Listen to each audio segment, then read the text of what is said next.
7 сынып оқушы Әзімхан Дінислам. Абай күз болып, сұр бұлт түседі суық қаптайды аспан, күз болып тоңқыл тұман жерді басқан. Білмеймін тойғаныма тоңғаныма, сыл қойнап бие қашқандай жарыспын. Жасыл шөп бәйшешек жоқ бұрынғыдай, жастар күлмес жүгірмес бала жолдай. Қайыршы шал кемпірдей түсі кетіп, жапырағынан айырылған ағаш қурай.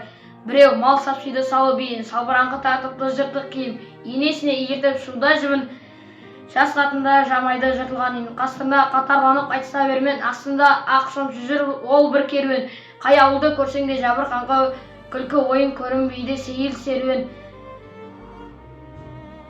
Кемпір шал қыржаң қағып бала бүрсең, көңілсіз қара суық қырда жүрсең. Кемік сүйек сорпа су тимеген соң, үйде ит жоқ тышқан аулап қайда көрсең. Күзде тозған оты жоқ елдің маңы, тұман болар жел соқса шаң тозаңы. От жамаған үйінің сыры қашып, ыстан қорқан қазақтың құрсын заңы.